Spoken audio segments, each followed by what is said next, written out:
तो ईमान की जो जगह है, ईमान की जो कल्ब है, ये कहता पूरा खाली हो जाएगा। मतलब ईमान ईमान से तुम हटने का, ईमान छोड़ने का, ईमान जाने का चांसेस ज्यादा है अगर इंसान के अंदर अगर सब्र ना रहा हो तो। एक बात ध्यान रखना, सब्र किस किस चीज के ऊपर हम लोगों को सब्र करना चाहिए, ये भी ध्यान रखना चाहिए, जरूरी है। क्योंकि अगर सब्र ना किया तो याद रखो, अगर सब्र ना करूं तो मुझसे गुनाह का काम ज्यादा होता रहेगा। वो सब्र क्या है? अगर मेरे से मुझसे किसी आदमी से अगर झगड़ा हो जाए, मैं किसी को हेल्प किया, मैं किसी को उपकार किया, उपकार के बदले में मैंने किसी को भलाई किया, लेकिन वो मुझसे भलाई नहीं किया, मेरे सामने हराम का पैसा पड़ा हुआ है, लेकिन घर में खाने के लिए 1 रुपया भी नहीं है, उस टाइम क्या करना चाहिए क्या नहीं करना चाहिए, ये भी सोचने का है। ये सब्र है। सब्र उस पैसा लूं या ना लूं, ये हराम है, घर में 1 रुपया भी नहीं है खाने के लिए, लेकिन सामने हराम का पैसा, समझो एग्जाम के तौर से मैं बता रहा हूं, सामने ढेर सारे पैसा पड़ा हुआ है, लेकिन मैं वो पैसा अगर ले लूं तो सब्र, रब ने ये तुम्हारा सबका ये परीक्षा लेता रहता है, देखता हूं बंदा मेरे ऊपर कितना टिकाऊ रहता है, कितना ईमान के ऊपर टिका रहता है। ये सब्र भी इतना, ऐसा घड़ी पर ऐसे मौका पे आके तुमको ये परीक्षा लेंगे, मतलब तुम एकदम मर मर हो जाओ, कटकट हो जाओ, तुम्हारा पैसे के बिना अब कुछ ना हो पा रहा है, तब जाके तुमको ये परीक्षा लेंगे। तुम्हारा सामने पैसा है, हराम है, लेकिन तुम्हारा कमाई क्या हुआ नहीं है, किसी दूसरे का भी है, यहाँ पे सब्र करना है। ये मेरा रब, ये पैसा मेरा तो है ही नहीं, ये पैसा का हकदार मैं नहीं हूं, इस पैसा का मालिक भी मैं नहीं हूं, मैं इसे नहीं ले सकता, भले ही मैं जिंदगी में के मर ना जाऊं, ना खा के मर जाऊं। ऐसा है हमारा, हम सब लोगों का जिंदगी में जो औलाद हैं, बच्चा बच्चियां जो हैं, ये सब भी ये सब भी सब्र की, ये भी फितना की वजह बन सकता है। ऐसा फितना, फितना से दूर रहना और ईमान को बचाना, ये हम लोगों का जिंदगी का सबसे बड़ा अहम चीज है, ये समझ लो। लेकिन एक बात याद तुम लोग जरूर रखना, बल हुआ कुरआन मजीद फी लौह महफूज, अल्लाह रब्बुल ने जो कुरान लौहे महफूज से जमीन पे उतारा, उसी कुरान को ये कहते हैं, रब ने चैलेंज भी करता है दुनिया के लिए, मैं चैलेंज करता हूं, जालिकल किताब ला रैब फी, ये किताब में कोई शक करने का कोई जगह नहीं है, भूल की तो दूर की बात। कितना बड़ा किताब, कितना आला किताब,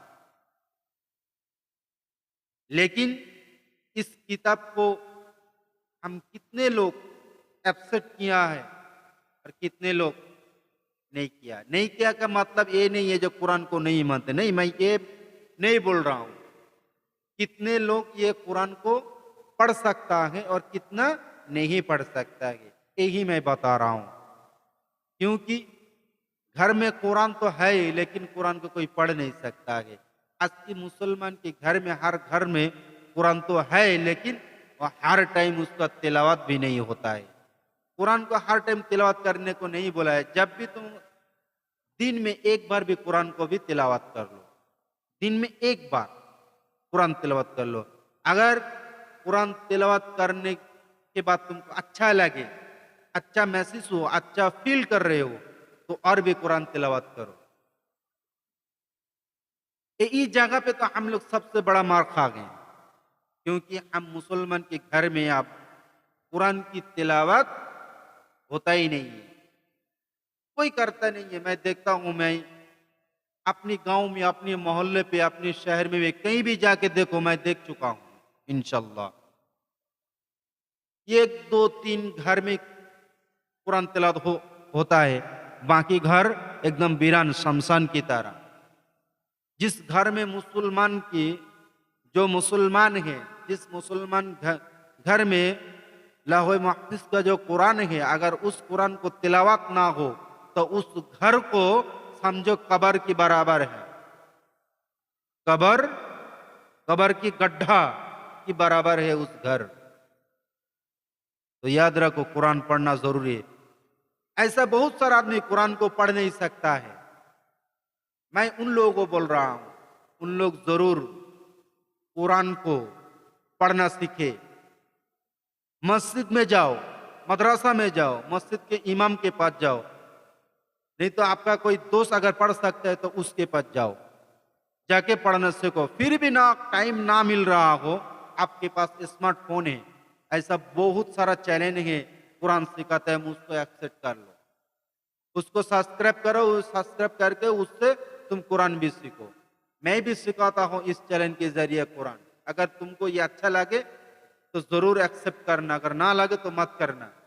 लेकिन तुमको जो अच्छा लगे सीखने में, तो टेक्निक जिसको अच्छा लगता है, जो ये नहीं है मेरे को अच्छा लगता है टेक्निक, तो उसी को एक्सेप्ट करो, जल्दी तुम सीख जाओगे इंशाल्लाह।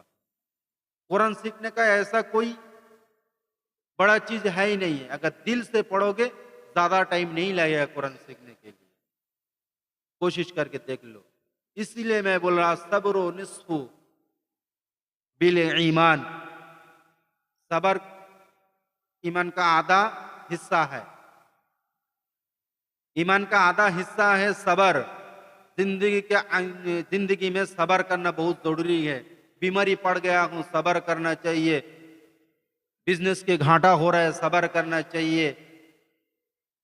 घर में रोजी नहीं है, गरीबी है, फिर भी सबर कर लो, सबर करो। सबर करने के बाद जो रब की नियामत जो आता है, वो बहुत बड़ा नियामत मिलता है। रब ने यह भी कहता है, जन्नत का सबसे बड़ा तोहफा मिलेगा, सबसे बड़ा तोहफा है, तोहफा की भंडार मिलेगा सबर करने वाले को। तो हम सब लोग सबर जरूर करेंगे इंशाल्लाह। ऐसा नहीं है, सब ऐसा नहीं है जन्नत तुम कैसे मिल जाए। दुनिया में अगर तुमको शांति मिलना चाहते हो, अगर तुम ये सोचो जिंदगी में थोड़ा एक भी दिन में मेरे को सुख और चैन नहीं मिला है, तो याद रखो, सुख, शांति और चैन ये कभी पैसे की बल पर नहीं मिलता है। याद रखना, कभी भी तुम्हारा ये पैसे से तुमको कभी शांति नहीं मिल सकता है, कि ना सुख मिल सकता है, कि ना चैन मिल सकता है। पैसों से, पैसों से कुछ चीज खरीद सकते हो, लेकिन जिंदगी में कभी भी तुम शांति, सुख, चैन तुम कभी खरीद नहीं सकता है। शांति तुमको मिलेगा सबर करने से, चैन तुमको मिलेगा सबर करने से, सुख तुमको मिलेगा सबर करने से। सबर का इतना बड़ा नियामत है, इसीलिए तो बोल रहा है। मैं जब किताब पढ़ता हूँ और ये सोचता रहता हूँ, ये सब्र इतना, असब्रु बिल ईमान, ईमान के आधा हिस्सा क्यों बनाया। और एक जगह में बोला सुन्नत और निकाह, निकाह सुन्नत जब तक कोई भी इंसान अगर ना करे तो उसका भी ईमान की आधा हिस्सा है।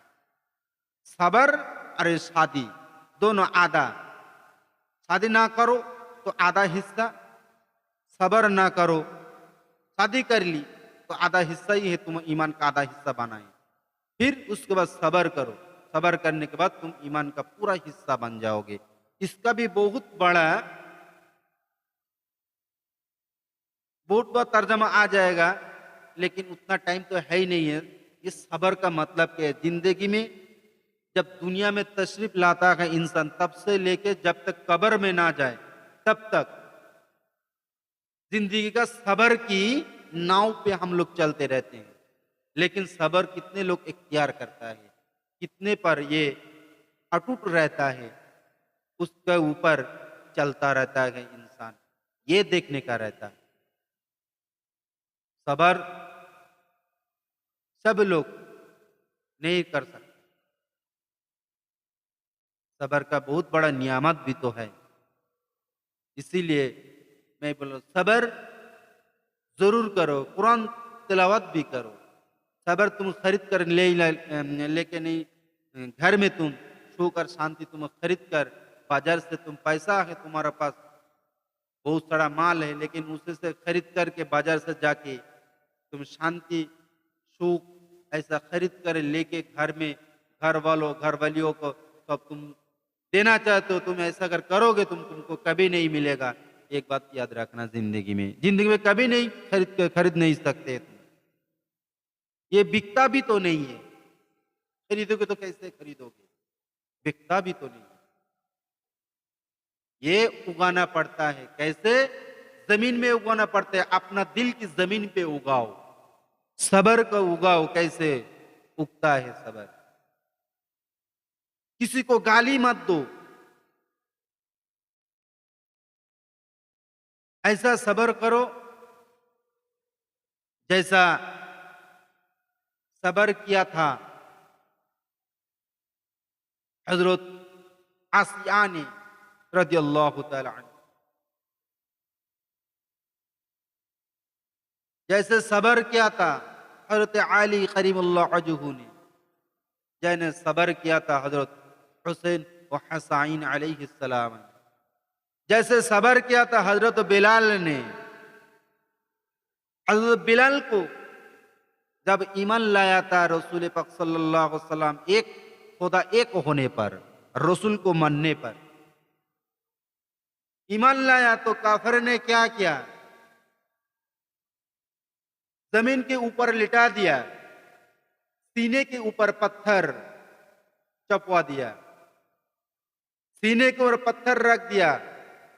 पत्थर रखने के बाद ये कहते हैं बिलाल को, उस दुश्मनों ने काफिरों ने ये कहते हैं बिलाल, तुम्हारा जिसके ऊपर ईमान लाए हो वो नाम तुम छोड़ दो, और वो जो दुनिया, वो जो अरब में हमारा ये कुरैश में जो फैल गया, जो एक ऐसा करके मेरे रसूल को इज्जत देता था, वो काफिर लोगों ने,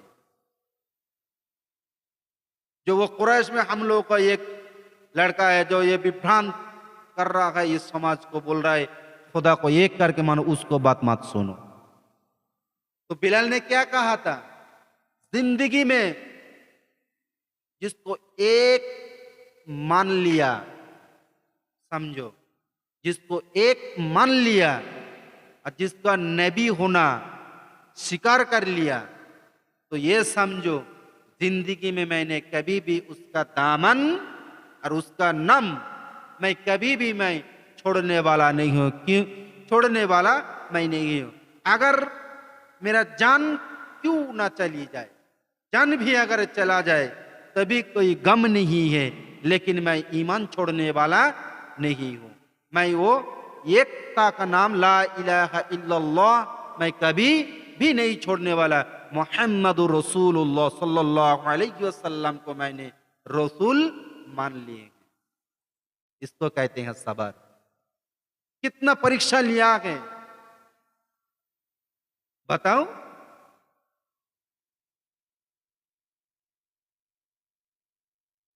दोनों टांगों पर रस्सी से बांध दिया साहबों ने से साहबी का, घोड़ों से खींच रहा है दोनों, बीच से चिर गया। अल्लाह अकबर। कभी भी रसूल का नाम, रब का नाम कभी छोड़ा नहीं है। यह सबर था। इन्नल्लाह मअस साबिरीन, सबर के साथ, एकता के साथ था।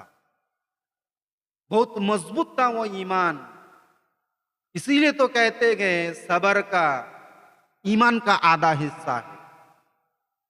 असब्रु निस्फुल ईमान। तब जाके समझ में आता है ईमान, इंसान का ईमान का आधा हिस्सा क्यों कहते। ईमान का आधा हिस्सा सबर क्यों कहता, तब जाके पता चलता है। अगर तुम एक एक करके अगर देखो जिंदगी, मेरा रसूल का, मेरा सहाबा का जिंदगी अगर देखोगे तो हर साइड से, हर एंगल से तुमको सबर ही दिखेगा और कुछ नहीं मिलेगा। देखो हर टाइम पे, हर वक्त पे सबर ही मिलता है। सहाबी के अंदर, रसूल के अंदर सबर करो, सबर करो, सबर करो, सबर करो, सबर करो, एक ही बात कहता रहता है रसूल पाक सल्लल्लाहु अलैहि वसल्लम।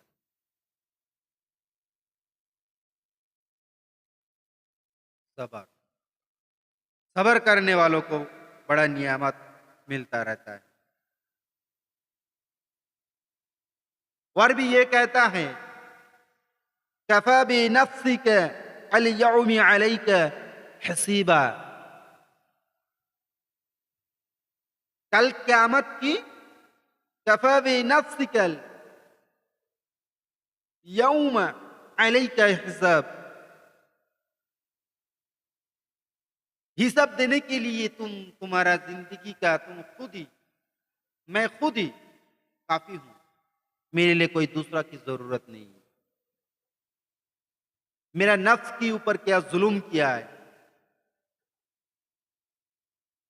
मेरा नफ्स मेरे इख्तियार के अंदर था कि या मेरे इख्तियार से बाहर था, ये भी सोचना चाहिए। तो मेरे दोस्त, सबर की और भी मैं बात बोलूंगा इंशाल्लाह। आज मैं ये खत्म करता हूं। अस्सलामु अलैकुम व रहमतुल्लाहि व बरकातुहू व मा अलैना इल्ला अल बलाग।